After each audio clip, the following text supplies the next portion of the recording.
Selamat datang di tongkrongan spesial, anggap aja warung sendiri. Bahasan kita biasanya topik random yang ada di tongkrongan, kayak berita-berita viral dan hal random lainnya.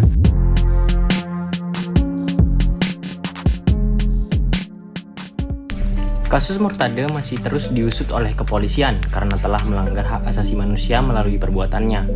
Pak Murtadé terjerat kasus pembunuhan di mana ia dihentikan oleh pembegal yang kebetulan saat itu Pak Murtadé melakukan perlawanan balik hingga para pembegal ini tewas.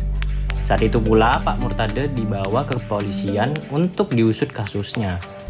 Hukum memandang perbuatan Pak Murtadé ini sebagai kesalahan, namun tentunya Pak Murtadé juga mendapat keadilan sebagai korban pertama dalam insiden tersebut.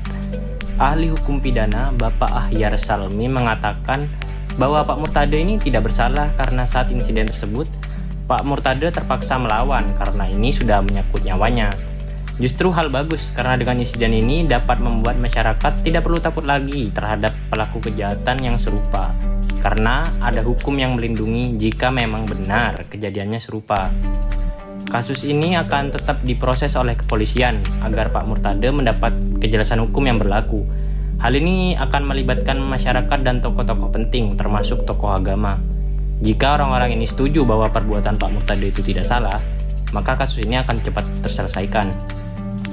Kabar terbaru, Pak Murtadé sekarang ada dalam masa penahanan karena belum ditemukan jawaban atas masalah ini. Nah, ngomong-ngomong masalah restoratif justice yang dikenai kepada Pak Murtadé, sebenarnya banyak sih kasus serupa yang terjadi di mana saat kita melakukan self defense, pelaku kejahatan ini ikut terkena imbasnya. Meskipun itu adalah hal yang benar, namun tetap itu terhitung menyalahi aturan moral manusia di mana kita tidak boleh merenggut nyawa orang lain, entah itu sengaja atau tidak. Karena jika melibatkan persoalan hukum restorasi, tentunya akan melibatkan masyarakat di mana seperti kita tahu nih, keadilan buat tiap individu ini berbeda. Jika terus seperti ini, maka kasus ini hanya akan terus berputar. Maka dari itu, kita dianjurkan untuk melihat dengan kritis kronologi yang terjadi sebelum menilai keadilan versi kita. Insiden Pak Murtadé ini dapat dijadikan respondensi untuk kasus-kasus serupa yang akan datang, agar kita tidak perlu takut lagi dengan pelaku kejahatan dimanapun. Namun juga paham nih mengenai batasan-batasan moral yang akan dilakukan. Hukum restorasi ini juga perlu lebih detail soal pelaku dan korban agar kedepannya tidak menjadi bias dan terlalu merujuk pada pelaku yang menjadi korban. Kalau kalian dihadapi kasus seperti ini, gimana nih? Kalian akan membela Pak Murtadé atau korban yang telah tewas?